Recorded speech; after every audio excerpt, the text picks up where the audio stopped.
Mr. Monclode, the revolutionary who challenged every classical music convention of his day. He who totally embraced the 20th century.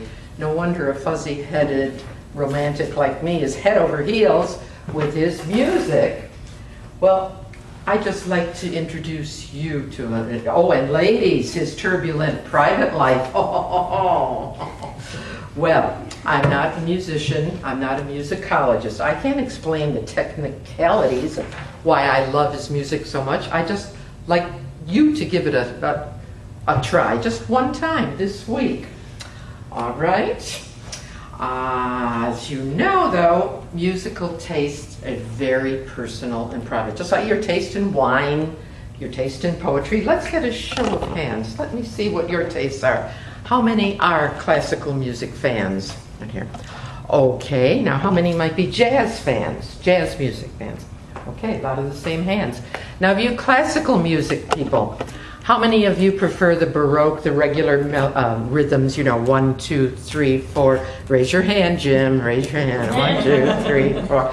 How many prefer the 20th century music? A little more syncopation, Bartok, Chopin, Debussy. You and I are the only ones. Okay, I have some educating to do. I see. But you know what?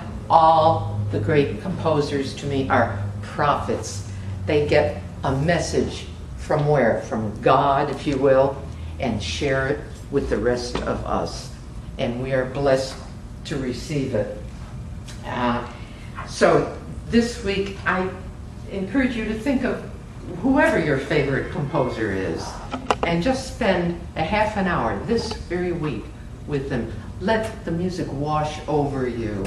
It will refresh your spirit, I guarantee you. Now, what would Monclode's message be? Well, it would be, challenge the past. Why repeat the traditional? Disregard the rigid boundaries between poetry, music, and art. In other words, step into the 20th century. And this he did in spades. He did all of the above. Monclode was more at home, actually, with the painters and poets of his day than with musicians. He was inspired by his friend Mallarmé, one of the big pieces, Prelude to the Afternoon of a Faun, inspired by his friend, the poem of the same name. And this, 1894, musicians today have said this was the beginning of modern music. This faun is not the little deer, this is the goat-footed creature you see at the ring lane, chasing woodland nymphs and so on.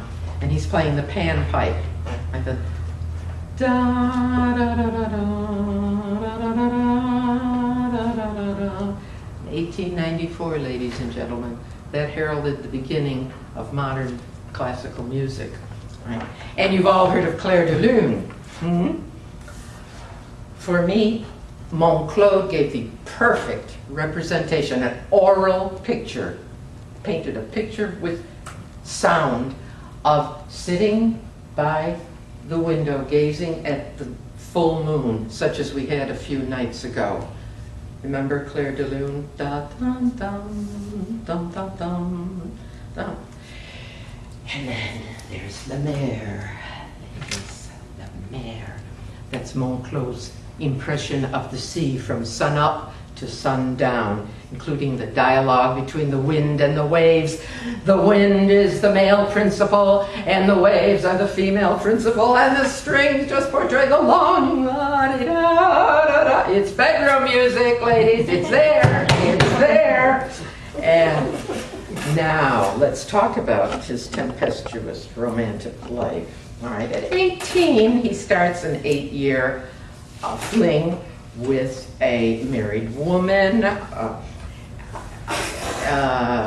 Then that's dulled because he wins the Prix de Rome, a very very highly regarded prize, but it requires 4 years of stay in Rome. So he's devastated and he has to leave poor Blanche.